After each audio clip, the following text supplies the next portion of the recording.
Hello and welcome to Labour Lens. I am Sharon Ijason. On this week's episode of the program, we will continue our special edition on the ILO conference, which is taking place at Geneva, Switzerland. But first, let's take the news. We will be right back.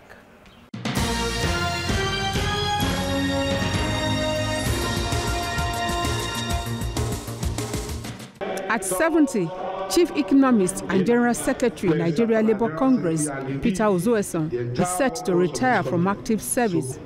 NLC has put this public lecture together in honor of Ozoeson's many contributions to the struggle for workers' emancipation. The theme is rethinking the role of the state in Africa's development. The guest lecturer and other speakers agree that Africa has not done too well with its vast human and natural resources due to absence of strong national institutions. It is increasingly difficult to tell our governments that management of consumption is not sustainable. In other words, we need to bring all the forces of production into alignment and involve ourselves in economic production activities. One politician said, when they are talking of poverty, a Nigerian speaking from the dustbin, in my lifetime, I am watching Nigerians waiting for you to try to drop anything in the dustbin. What a life and what a failure of those leaders that made that possible. We've had this level of problems in the African continent, to the extent that integration has become very difficult. And the way to it must be that the nations must be strong enough itself before you can have the Pan-African development process. The provision of security and the regulation of the economy is central to the development of Africa as a continent, and Nigeria in particular. We can achieve more if there is conflict everywhere around Africa. Waba decries the lack in Africa in the midst of plenty and attributes prevailing security challenges to widespread corruption. He is worried that Nigeria has overtaken India as world's poverty capital and challenges the Buhari government to go after the 350 Nigerians owing banks more than 5 trillion naira. How can 350 Nigerians out of almost 200 million Nigerians be allowed to borrow 5.4 trillion from our banks, which they could not pay? I urge government to do everything possible. Nigeria will not sympathize with anybody that have borrowed such money and they are still living in their comfort zone. They should be arrested. Those money should be recovered. Speakers and discussants agree on the development in Africa is not an act of God and canvass good governance and policy options if the continent must make progress.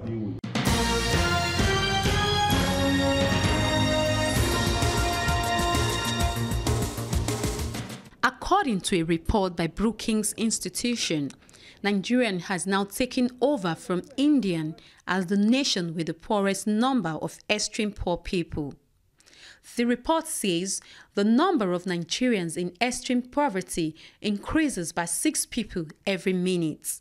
The report's trajectories as at the end of May 2018 suggested that Nigeria has about 87 million people in extreme poverty, compared with India's 73 million.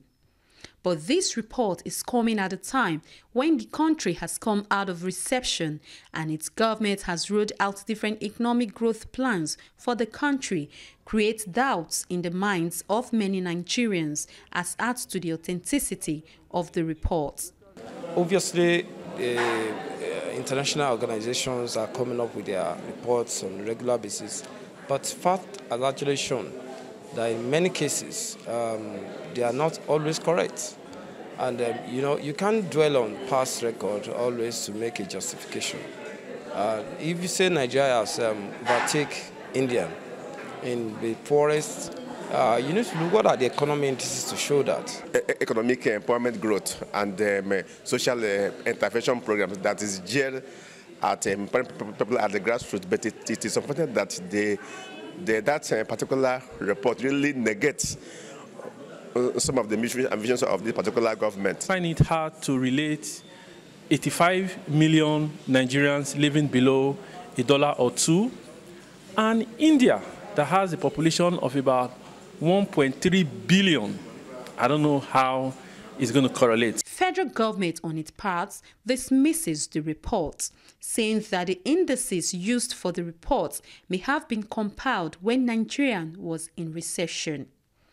The Nigerian government stance does not stop its citizens from asking the federal government to do more towards improving the economy. For the government to see how they can partner with NGOs and civil society to communicate what they are doing to the understanding of the grassroots community and see how they can create facility for this grassroots community or businessmen to access credit for them to do business. To create wealth, to do entrepreneurial development, to empower people at the grassroots, so people can be self-reliant, that people can begin to be productive, people can begin to do something on their own. In March, the International Monetary Fund had said Nigerians are getting poorer, pointing out the need for coherence and comprehensive economic reforms for the country's development.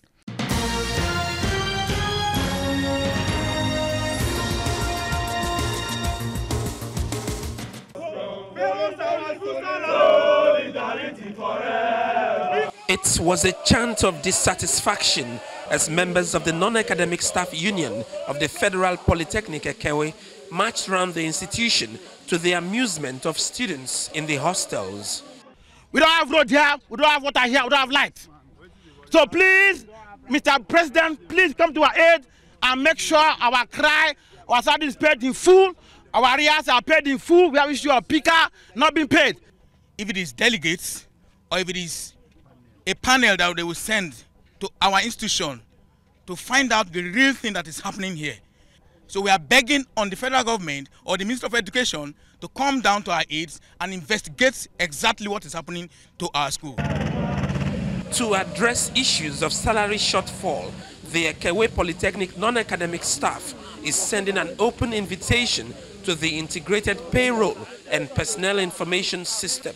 From 2015 till now, in fact, no worker here will tell you that I know how much is my salary. Because today, they will pay you 10 naira, tomorrow they will give you 7 naira. Our salaries has been deducted anyhow. We don't know what they call salary shortfall. Where is it coming from? We don't know. We want IPPIS to come and capture us to solve this problem. Because the management here is doing nothing. We've been short paid for a very long time. We've been promoted without implementation. In fact, we don't know now. We want the federal government to come to our aid. The executive assistant to the rector of the institution reacts to claims by the non-academic staff. Lingering issues of shortfall in salaries since 2015, but the truth, is that this rector came in 2016, about August 2016, and I've invited the Presidential Initiative for Continuous Audit PICA to do their capturing and assessment, and that has been done. And all staff need to do is to be patient. Concerning promotion and non-implementation as raised by NASUB, well, it's to the credit of this present management under Dr. Seabo Enetime that for the first time since inception of this institution, staff have received promotion arrears. It's verifiable. Solidarity forever. Despite the protest, the non-academic staff has resolved not to down tools.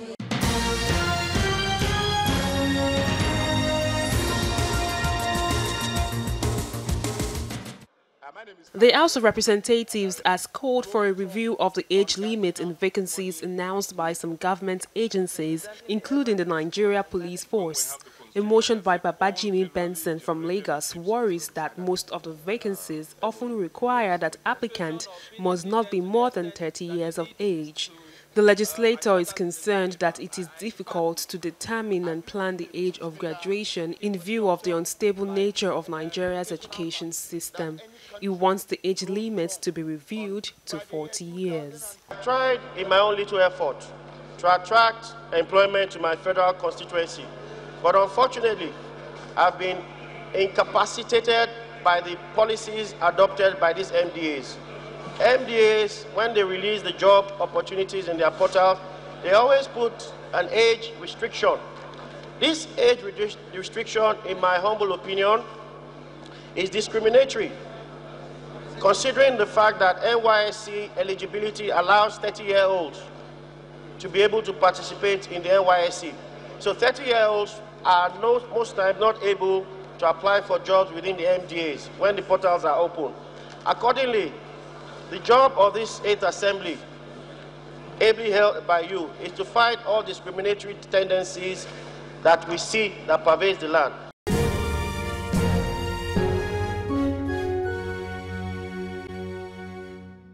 In fact, it's not only May salary, even it happens to inform you that both April and May has not even been paid. And they have even paid June. For workers for government not to pay workers May salary is too bad. The reason is not far-fetched. Is it the worker that went on strike? Why is it that the worker went on strike? If the agreement between the two sides okay, will they go on strike? Therefore, for them not to pay is a double punishment on the worker, and it shows insensitivity of the government. And this may even bring to another crisis that is also looming, because they are supposed to be paid. Even paying the salary is not even yet enough, not to talk of not paying. And you say you are fighting corruption. And you renege the agreement between the other side, and the other side took to what labor law prescribed that they should go on strike for it. And they went on strike. Still, you have not paid them. It means you are calling for another strike to come. It is bad, and it is uncalled for. Therefore, they have to rethink how to pay the people's salary. If the senators, the House of Reps, and everybody, they can be taking that volume of money and refuse to pay workers' salary, it's unfortunate. It means they are insensitive to the workers' plight. They have an agreement with the workers. They are reneging from the agreement now. So if the workers now go on strike, you are now saying that you will not pay them salary. That will be double punishment. Because in the first instance, you refuse to implement the agreement you had with them. Now they went on strike. Now you say you are not going to pay their salary again. It's unfortunate and it's unfair. It means they are insensitive. They don't know how it pinches. If a senator can be going on with about 13.something million per annum, and the House of Reps, they are taking various allowances, for them to now pay peanut to the workers, they cannot pay it. It's unfortunate. They are not helping the situation. And then we say we are saying that the youth are they are lazy. They are lazy. How will somebody take up government work when you know when you work, you want to go, you will not be paid? It's unfair. It's unfortunate because all these House of Reps, all the senators, and all of them, they are taking their own salaries, their own whatever all this money they are stealing. This what do they call it? Constituency allowances and everything. What are they using the money for? They just take the money, go and buy Okada for people. Can they give Okada to their own son or their own children? They buy the grinding pepper, something for people. Is that what we need? Pay the workers on time. Let them be responsible for their family. They have their own family. They have to pay school fees, pay the house rent and everything. And you are paying peanut and you are not even paying it when due. 18,000 naira is nothing. 18,000 is not what a senator will use to buy ordinary paper or ordinary tea. See, what they are using on their paper. 2.something million per annum for paper, for newspaper. It's uncalled for, and you cannot pay workers' salary. You are punishing people, and you all of them are sitting down there shouting. It's unfair. So they have to change their system, and the only language the Nigerian government understands is strike. Is it necessary that before the workers are getting their deals, must they go on strike? It's not supposed to be. Because as a government, you have budgeted, you have planned. Okay, this is the number of workers we are having. That is why we are having a lot of ghost workers. And all these ghost workers, they are their own family, member of their family. Their children just taking salary without working, sitting down at the comfort of their room, at the end of the month, take salary. And then those people that are really working, suffering, you are depriving them of their livelihood. It's uncalled for, it's unfair. So they have to look to it and do something urgent about it.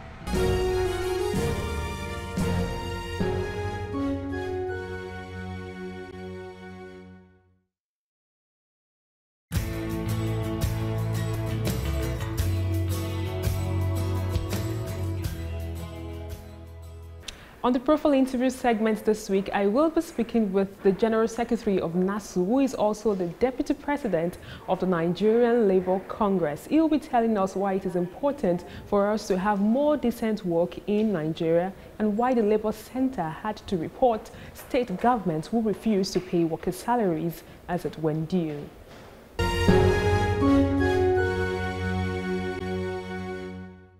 It's good to have you on the program. Thank you very much for having me. Well, we all know that you're part of the committee, not the committee now, but you're part of the group representing and also ensuring that the standard application process is actually effective here. And I know that Nigeria actually made a position. Can you tell us about the hearing? Yeah, we, Committee on Application of Standards, it's a committee that has been there for years. And this committee is saddled with the responsibility of dealing with, protests, petitions that comes from various countries that are part of the ILO. And it can be coming from the workers' group, the government, and the employers. And Nigeria has been on the Committee of Experts list for a while over some infractions. And the Nigerian government have not been able to sufficiently address those issues. And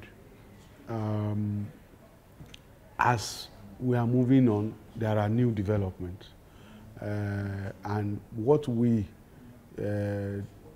brought before the Committee on Application of Standards this year are majorly infractions committed by states. Because you know that the federal government is not really liable as far as payment, regular payment of salaries is concerned. But the states have not been, they've not shown responsibility, despite the support and assistance that has been extended to them by the federal government in terms of the bailouts, 3 consecutive bailouts, and then the Paris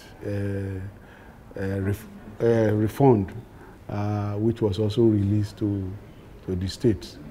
So what Labour did this year was to use that unresolved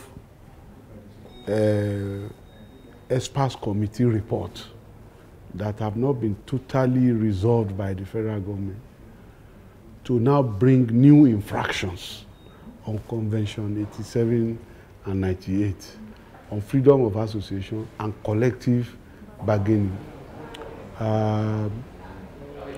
Specifically, we reported the situation in Kaduna State, where about 40,000 workers were, without following any known process, thrown into the unemployment market, sacked by the Kaduna State government.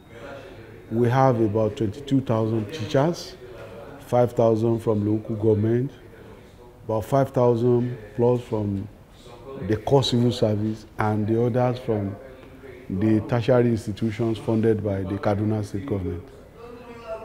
And we also reported the effort made by the Federal Ministry of Labour to get the matter resolved, but without any success. We also went further to report on the fact that the Kaduna State government embarked on a deliberate mission to scuttle trade union activities by, 1, deducting check-off dues from unions for about 7 months and refusing to release those dues. 2, we also reported the fact that without any justification, the Kaduna State government directed that no further check-off dues be deducted for any union in Kaduna. And that for us is really embarrassing, because the state government doesn't have such powers, because Labour is on the exclusive list. What we expect moving forward, we specifically demanded that the ILO should send an high-powered mission to Nigeria to, ascertain the veracity or otherwise of what we are saying, and to also see whether government is also playing its own part of the bargain. And we expect that with the involvement of the ILO, that those governments will be called back to what's ensuring that whatever is due to workers in terms of their emoluments are settled.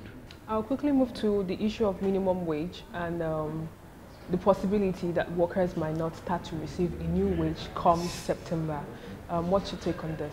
No, for us it's really shocking because we had an understanding at the tripartite committee level that everything about this minimum wage will be concluded by September. And we also had assurance from the National Assembly leadership. They told us that as soon as we conclude this negotiation and submit our report to Mr. President, and the executive, pass it on to them that they are not going to waste any time. So the press statement credited to the Minister of Labour and Employment took us by surprise, because our conviction is that all of this will be concluded. And it's important for all of this to be concluded by September, because if it is not so concluded, you know that campaigns for election will be on top gear, and that will destroy a whole lot of things. So our position as Labour is that this has to be concluded, and it must be concluded. Talking about decent work, if we don't have a new minimum wage anytime soon, how do you think this will be visible in the country? Well, we will have a minimum wage very soon, but I think the issue of of decent work even goes beyond minimum wage. Decent work agenda is something that the ILO has canvassed over the years, but we have not been able to get there even in our country. And that's the basic fact is that we need to ensure that the pay of an average Nigerian worker is enhanced, the pay is enhanced, the environment is conducive, there is security of employment. Today, you can't guarantee security of employment because of the arbitrariness of employers, particularly state governments. And decent job cannot be guaranteed in an atmosphere where salaries are not paid as at when they are supposed to be paid. So we have a whole lot of mileage to cover as far as decent job agenda, decent work agenda is concerned in our country. And I think that there must be conscious effort to address some of those gaps that are listed, refusal to pay salaries as when they are supposed to be paid, security of employment, then environment where people work, even the value of our currency. It also plays a big role when you talk about decent job. One of the things that we are confronted with today also in our country is that there is what we can conveniently refer to as brain drain, and there is migration of quality professionals because of the fact that the incentive and motivation is not there. You have highly qualified professionals who are not adequately remunerated. They look outside the country, the shores of the country, to go and find better job and better pay. So I think that decent job agenda is very important, but we have a lot to do to be able to attain the desired objectives in that direction. Now that we know that we don't have a great atmosphere when it comes to decent work, and we know that poverty is the order of the day, and we also know that this can also translate, or is even translating into child labor at the moment. What do you think can be done so that we are not left behind in ensuring that child labor is eradicated? Well, the problem of child labor is also as a result of the level of poverty that is prevalent within the society. When the father and the mother, you call them parents, are not able to fend for themselves, what they do is send those small children to the streets, either to beg or to trade in petty things for them to earn a living. I think for you to even adequately address the problem of child labor, you must deliberately work towards the enhancement of the living standard of an average Nigerian. Until that is done, I don't see us being able to stop this. Okay, there are several action that has been suspended by your union. You are involved in the JOESU strike and also the university strike.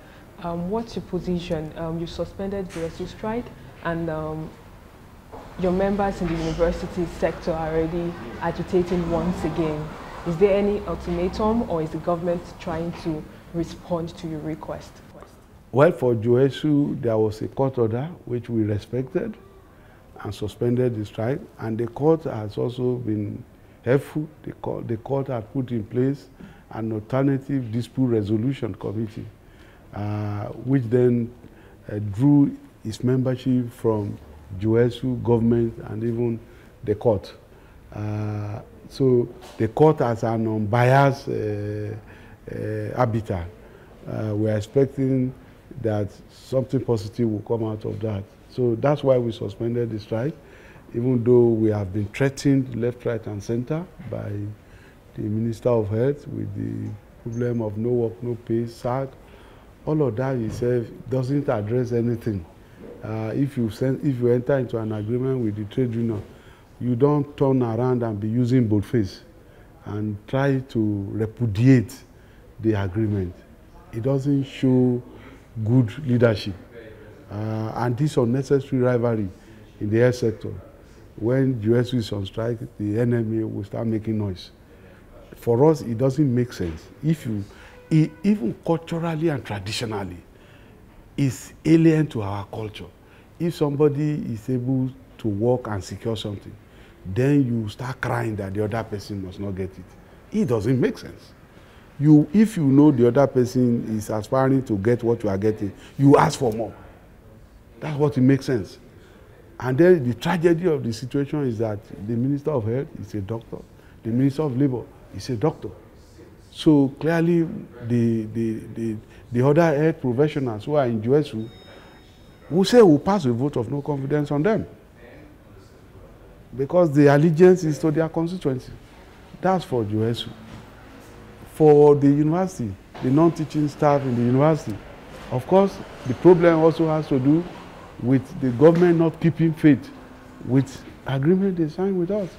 They said we should give them, they asked us to suspend the strike, we should give them 5 weeks. We are in the 12th week now. Nothing has been done. If we start the strike again, they call us names. Government must learn to respect agreements they freely entered into. If they don't, there's no way you can stop the unions. All right. Thank you very much for joining us on the program. Thank you very much for having me. And that's all we can take on today's edition of the program. Join us next week for a fresh edition of the show. I am Sharon Ijason. Thanks for watching, and remember, labor creates wealth.